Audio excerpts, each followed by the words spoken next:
Welcome to County Report This Week. I'm Sonia Berg. Thank you for joining us. We begin with the June 24th primary election results. This was the first time a primary election was held in June, and despite several marquee races, voter turnout was light in Montgomery County. According to the unofficial results, ballots were cast by 102,263 Montgomery County voters, or just 16.2%. There were federal, state, and local races on the ballot in this primary election, including the race for governor, and locally, the county executive and county council races. Incumbent County Executive Isaiah Leggett, a Democrat, won over 45% of the vote in his race, defeating challengers Doug Duncan and Phil Andrews. Leggett now moves on to the general election in November, where he will face Republican challenger Jim Shallek. Well, I'm delighted with the victory. Somewhat disappointed that the overall turnout was much lower than anticipated. I think we need to go back to look at having the elections in the middle of the summer, and hopefully we'll be able to generate more turnout. I want to congratulate my opponents, Doug Duncan and Phil Andrews. I think they ran a very spirited campaign. They are excellent public servants and have served the county very well over the years. In the Maryland governor's race, Lieutenant Governor Anthony Brown, a Democrat, was the top vote getter. He will face Republican Larry Hogan in the general election on November 4th.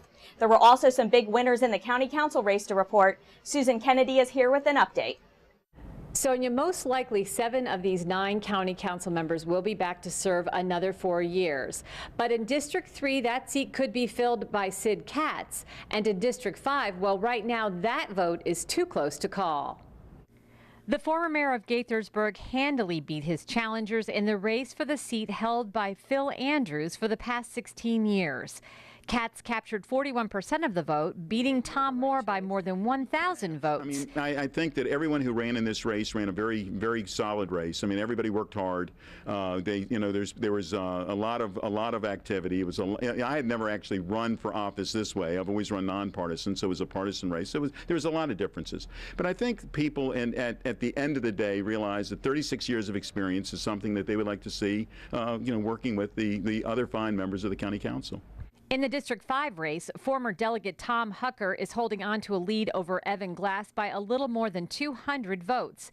It's likely that race will not be called until absentee and provisional ballots are counted next week. How you doing? How's everything? Council President Craig Rice easily won his party's nomination for District 2. He defeated his challenger, Nita Balurian, with 76% of the vote. Rice says these next 4 years are about focusing on those core issues that are the priorities of county residents. Well, I think this is a great opportunity for us now that we're seeing ourselves coming out of the recession, about what they see for the future of Montgomery County, what they want their elected officials to be focusing on for these next 4 years, really in what direction we're going to take this county. And I think that that's why this election is so instrumental in really determining the future and what we're going to look like as a county, how we're going to continue to develop and build jobs, protect our environment, make sure that everybody has access to a great education. All of those things are just extremely important. We have a very cheery and happy crowd. All 4 at-large council members will be back for another 4 years. Mark Elrich was the top vote getter in that group with 21%. We'll be working with some of the communities to talk about some other options for affordable housing solutions other than the ones that we've explored so far, and there's a number of people interested in broadening that discussion. Nancy Florine received 19% of the vote. She told us the main issue she heard on the campaign trail was the Silver Spring Transit Center, which she says will continue to be a council priority. It has been for us all along. And it's difficult to explain. Well, these things take time. There is a process for getting it fixed, and we're very hopeful that it will be fixed within the next, 6 months to a year. The challenge is, at least for us as legislators, we don't control all the decisions, all the work. It's a county executive function. Council members from Districts 1, 2, and 4 will face Republican challengers in the November election, as will the at-large group. In Rockville, I'm Susan Kennedy for County Report This Week. You can find a complete rundown of all the primary election day results on the Board of Elections website. The primary results will be certified on July 7th. 2 2 local organizations have issued a report identifying and addressing school and workplace concerns of Latino youth. MCPS TV has the story. School and county officials joined hundreds of students and community members at Gaithersburg High School for the release of a report on the state of Latino youth in Montgomery County. The report, Connecting Youth to Opportunity, was developed by Identity, Inc. and the Community Foundation for the National Capital Region. The report is unique because it tells a story from the youth perspective. More than 900 Latino youth were interviewed, recent MCPS graduates and current students, as well as those who have dropped out of school and the workforce. It's vital that we address the fact that too many students, especially too many Latino students, are slipping through the cracks. The report explores the reasons Latino youth become disengaged from school and the workplace, offers recommendations, and makes it clear that this work will require a community-wide effort. It made it clear that there's 3 main realms that affect their ability to get fully engaged in the educational experience. And those are, obviously, the school system is a key part of it, but it's also the realm of the social, emotional, and poverty-related factors that affects them. And another key realm is the family realm, particularly the role of the parents. MCPS is working closely with its community partners to expand services and supports to students and families in need. It's just so powerful to hear student voices. We serve 151,000 kids growing every day, and we have to hear what they are saying about what we're doing for them and with them. And the fact that Identity has come forward with a report that not only gives us the hard data, but also gives us the stories of our kids, should spur us to action. Well, I hope 3 things will happen. I hope, number 1, that we'll have a new agenda, or there will at least be a placement on the agenda talking about what's happening with disconnected youth in Montgomery County. I hope that there will be resources allocated to disconnected youth here in Montgomery County. And I hope that we are able to form a interesting and engaging and inclusive network that can actually make change in this county. MCPS students share their appreciation for the support that they receive at school and in the community. People have to tell you, yes, you can do it. I see a bright future ahead of you. I've had people there for me, and I've been blessed with that. And I thank God for putting those people in front of me. Without a doubt, keeping kids engaged and providing opportunity goes a long way to ensuring success not only in school, but in all facets of life. It was a night to remember at the celebration at Strathmore Hall during commencement ceremony of the first graduating class of Project Search. Lorna Virgili has the details. The 2014 graduating class of Project Search Montgomery was celebrated for their accomplishments. 11 individuals with developmental disabilities spent 10 months as interns in different county departments. I didn't know what to expect when my mom told me that I was going to interview for Project Search. I started Project Search in the fall. I was worried about traveling on the bus and metro and about giving up some things in my life that were comfortable to me, like Special Olympics and art stream. My art attitude about coming to the program changed when I got to know my classmates. And I started training and using the tools that my instructor and coaches taught me. Project Search was established to give individuals with disabilities the opportunity to get training during the internship program with the ultimate goal of hiring them as full-time employees. And DGS has had the honor and privilege of working one-on-one with 6 of the 11 graduates in this year's ceremony. And as a demonstration, as Councilmember Andrews said, we're walking the walk. As a demonstration of that, the county executive in his budget, with the final approval of the county council, authorized Department of General Services to hire 2 of these graduates, and they'll be starting with us later this year. So we're really thrilled about that. This first graduation was held at Strathmore Hall and was well attended by family, friends, and mentors of the graduating class. Montgomery County implemented Project Search as a tool to grant employment opportunity to individuals with disabilities. We need to change that. And you change that first by treating all people with dignity and respect. You change that by giving people an opportunity, and you change that by enlightening all of us to the possibilities of what we can achieve as a community. In Bethesda, for County Report this week, I'm Lorna Virgili. When we come back, we'll introduce you to this Bethesda bear who became quite the attraction on the campus of NIH recently.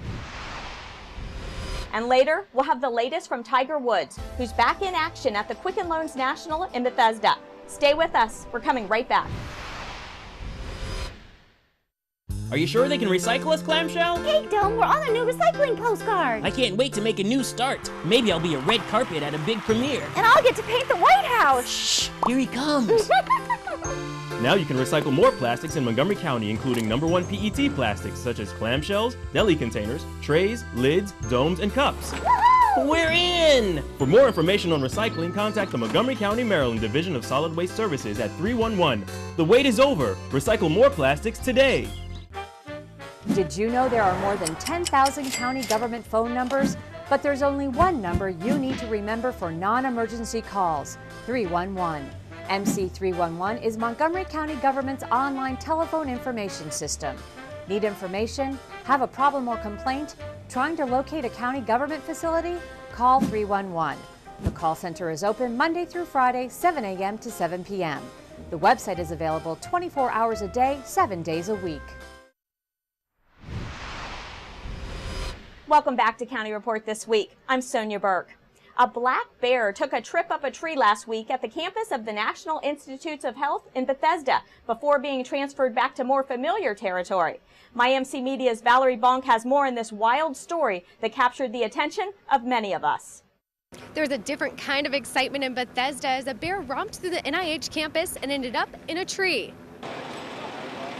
That's a young black bear up a tree on the National Institutes of Health campus, and the sight drew quite a crowd. This is very exciting. It's something to mix up the day. Fire rescue crews, police, and medical personnel stood by as NIH employees were notified by email that there was a bear on the premises. Once they got the all clear, they tried to scare the bear out of its tree with firecracker-like devices. It just launches a noisemaker, essentially a propelled firecracker, like a sanctioned bottle rocket, if you will. And those with the Department of Natural Resources were hoping it worked, because Plan B would be risky for the animal. Now, we're not inclined to shoot a dart into them. It's not like it is on TV, no offense. They don't fall right over. And in the event that you get a bad shot, you hit them in a place you don't want to, you kill them.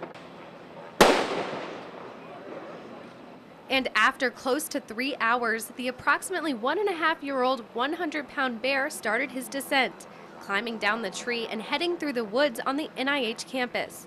Shortly after, police from the Department of Natural Resources shot the bear twice with a tranquilizer. Folks in this part of the world pretty much have to get used to seeing bears now. They're not going to be as common as raccoons, but our bear population is slowly growing. In fact, there have been several reports of bear sightings across Montgomery County this season. It's not uncommon for them to go anywhere from 80 to 100 miles from the area that they were born in. And this has happened past 10 years, annual basis. May, June, July, we've had the seasonal dispersal of bear like this into this area. As for the bear, who now has a Twitter account or two, he's back in more familiar territory near the Potomac.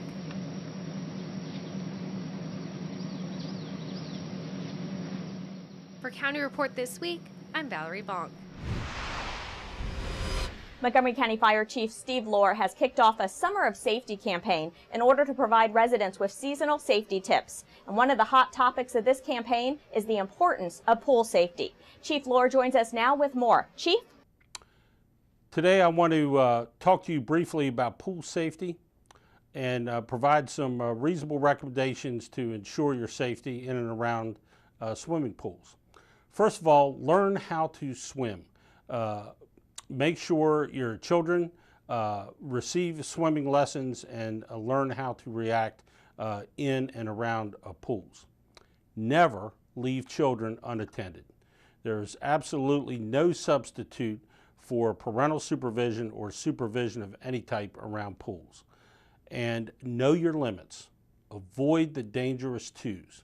Too tired, too cold, too far from safety, too much sun, or too much strenuous activity before you engage in swimming. Swimming in a pool should be an enjoyable memory. Please take care to make it so. Thank you for joining us, Chief. There's a new 3rd District Police Station in the White Oak section of Silver Spring, and there's a new commander. Montgomery County Police Captain Marcus Jones has taken over for former Commander Don Johnson, who retired after 29 years of service earlier this month. Jones shared a little of his policing philosophy at the station's public grand opening. I am totally committed to the community. I think to being a great partner, I think that is vitally important for the department, our officers, our civilians to work hand in hand with the community to deal with public safety issues, to deal with crime, and to make people feel safe in their homes and in their neighborhoods. And I am totally committed to that. I sort of demand that from my officers, that they're always presenting great customer service, and we will work to get better every single day. And that's what we will be driving home, and we'll be working hard for the citizens of Montgomery County. The East Airpark Bridge, also known as the Humpback Bridge, which spans the CSX railroad tracks between the city of Gaithersburg and the town of Washington Grove, is closed to traffic for the next few weeks. During construction to modify the bridge, East Airpark Drive will be closed between Central Avenue and Railroad Street. The detour route takes motorists down Central Avenue to Oakmont Avenue and then to Railroad Street. Detour signs have been installed to guide motorists around the construction area. Construction is expected to be complete by August 24th, and train service will not be disrupted by the work. When we come back, Tiger Woods is in town this week for the Quicken Loans National. Then we'll take you to Montgomery College for the Wall of Essays.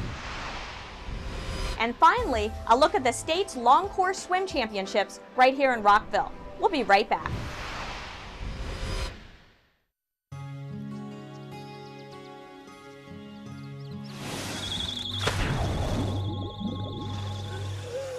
You can never know which pool safety step will save a life.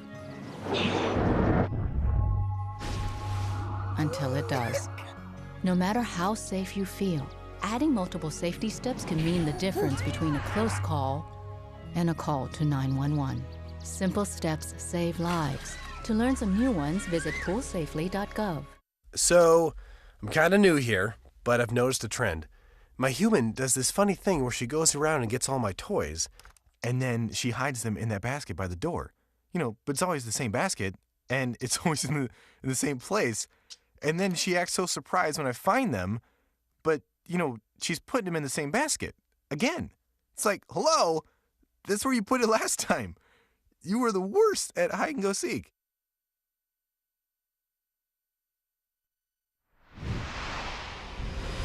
Welcome back to County Report This Week. I'm Sonia Burke. The County Council's Planning, Housing, and Economic Development Committee will begin its review of the draft White Oak Science Gateway Master Plan on July 1st. The Fed Committee, which is chaired by Councilmember Nancy Florine, has scheduled 4 other work sessions on the plan for July 3rd, 7th, 14th, and 16th. The White Oak Plan provides the County Council with the opportunity to shape the long-term goals and objectives for the area that spans Hillendale, White Oak Food and Drug Administration, and Cherry Hill. You can find out more information about this plan on the County Council's website. Ticket sales doubled this week at the Quicken Loans National when tournament founder Tiger Woods announced he would be joining the field, which is played at Congressional Country Club in Bethesda. You may know that Woods has been off the PGA Tour for 3 months now, recovering from back surgery. During a pre-tournament news conference this week, Woods said he's excited to play, and he's in it to win it. This has been quite a tedious little process, but one that I got to a point where I can play competitive golf again, and it's pretty exciting. Expectations don't change. That's the ultimate goal. It's just that it's going to be a little bit harder this time. I just haven't had the amount of prep and reps that I would like, but I'm good enough to play, and I'm going to give it a go. Proceeds from the tournament benefit the Tiger Woods Foundation and other local charities. You can find out more about the Woods Foundation and the golf tournament online. Montgomery College students call attention to international women's rights issues with the Wall of Essays exhibit at the Germantown campus. Danielle Stetsky has details. In my native country, Many men think that a woman is an inferior human being, an object, a toy, or even worse, they're slaves.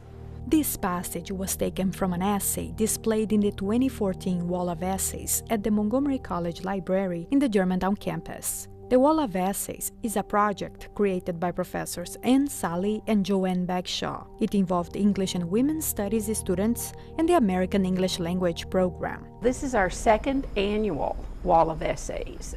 We started it last year, and these are all essays written by our students, international women, right here on the Germantown campus. 45 women from 37 countries shared their experiences and stories anonymously on this powerful wall. In my country, men get drunk and beat their wives mercilessly, and anyone else who tries to intervene. A typical response from a woman is blaming themselves, saying, "I am to blame, it was my fault." And in the traditional one-income family, the woman has little option to leave the violence. She has no financial support. The violence is repeated and never goes away.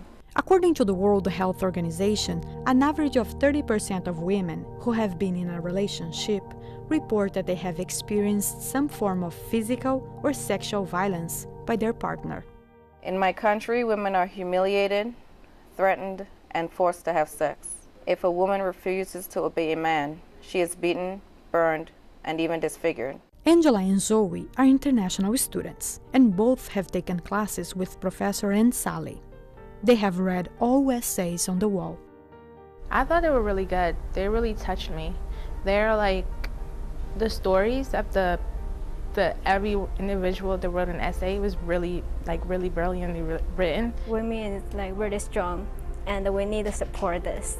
Professor Sally says the students were very excited to be part of the 2014 Wall of Essays. They believe that through education and bringing these issues forward is really what's going to bring change. The 2014 Wall of Essays will be presented in various venues throughout the year, both on and off campus. For Country Report this week, in Germantown, I'm Danielle Stesky. For many kids, summer means long days of fun and sun at area swimming pools. But for some, that fun takes the form of competitive swimming. Rockville 11's Morgan Lash has the long and short of it. Take your mark. The Rockville Montgomery Swim Club, commonly known as RMSC, recently hosted the 37th annual Maryland State Long Course Championship, a yearly meet that is a favorite for coaches, fans, and swimmers. I love going to this meet every year, and it's one of my favorite long course meets. A long course meet is different from a short course meet in the length of the pool. A short course is 25 meters, while a long course is 50 meters. The long course is basically what the entire world does. In short course, the emphasis is more on the turns, and long course there isn't. It's a different type of swimming. Boasting over 2,000 athletes, the RMSC is the largest swim team in the country. The best thing about us is we can offer something for just about every level of swimming and competition. We pride ourselves on our staff and the fact that we get kids when they're very, very young, and they usually stay with us all the way until the time they go to college. The RMSC does much more than just teach its swimmers techniques. Discipline, hard work, dedication, these are all things that we instill in them from a very young age. Talk to any kid who swims for RMSC, and that's the first thing they remember, that they're so prepared for life in general. And the swimmers come away with something even greater. I really like how we're all part of a team and we're really close, and I have a lot of friends, and so it's really fun. To learn more about the RMSC, check the city website or go to rmscswimming.com. For Rockville 11, I'm Morgan Lash. The 4th of July is just around the corner, and there's lots of places to go to see the fireworks in Montgomery County. The county will host fireworks displays in Germantown and Kensington, while the city of Gaithersburg will hold its annual 4th of July celebration at the Montgomery County Fairgrounds. And the city of Rockville will hold its fireworks display on the Rockville campus of Montgomery College. There are also fireworks displays planned in Poolsville and Tacoma Park. The county's Independence Day fireworks takes place at the Maryland Soccerplex in the South Germantown Recreational Park and at Albert Einstein High School. Displays will begin at about 9:15 p.m., but there will be concerts starting earlier at 7 p.m. Low lawn chairs, blankets, and coolers are welcome at both county events. Food vendors will be on site, and no alcoholic beverages are permitted. The rain date for fireworks is July 5th. You can find out more information on the county's website. Coming up, we'll tell you about plans for the Kid Museum's makerspace at the Davis Library in Bethesda. And you'll meet our Pet of the Week. Stay with us. County Report This Week is coming right back.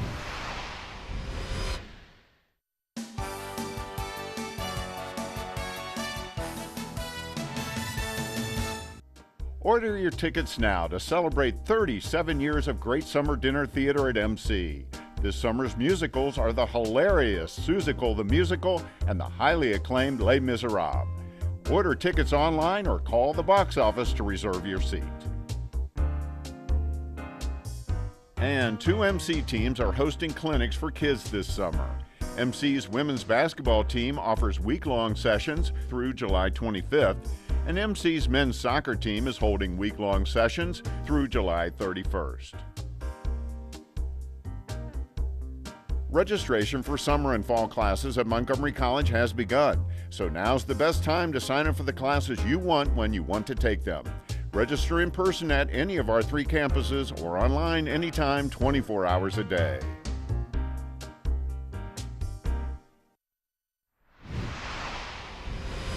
Welcome back to County Report This Week. I'm Sonia Burke. This fall, children in Montgomery County will have a new place to explore. MyMC Media's Valerie Bonk tells us about the county's new partnership with the Kid Museum. And push it right into here, melts it, and then starts printing like something like this. From 3D printers to sumo wrestling robots, local elementary and middle school students showed off projects aimed at teaching science and technology at the kickoff for a new hands-on museum coming to Bethesda. The idea is that people can move around and just follow their interests, follow their imagination, and see what they want to create. Montgomery County has partnered with the Kid Museum to host the area's first creative makerspace, providing grants to help the space open its doors. The museum will be housed in the Davis Library for 3 to 4 years, with the goal of finding a permanent 40,000 square foot space in the county. Everybody recognized, wow, this is a really good idea. Let's make this happen. I've never seen a 3D printer before.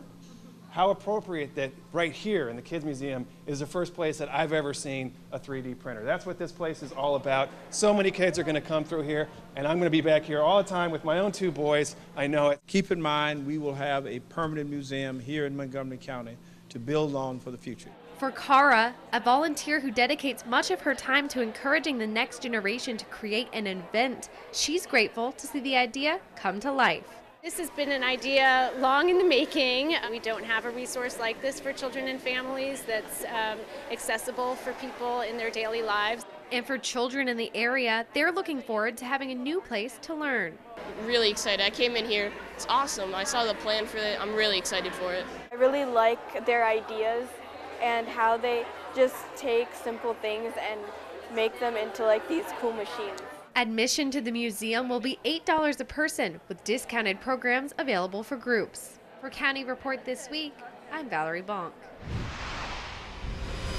And now let's meet our Pet of the Week. Here's Kathy Stanhope from the Humane Society. Kathy? This is Kathy Stanhope with your Pet of the Week at the Montgomery County Humane Society, and I'm here with Munchie. He is a very handsome 2-year-old male, just been neutered, and he's ready to go home with you. He's very affectionate, very friendly, and he's looking for a forever home.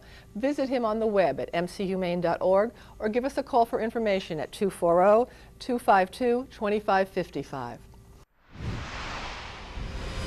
With that, we close this edition of County Report This Week. Remember to like us on Facebook and to join us again at this time every week for a look at what's going on inside Montgomery County.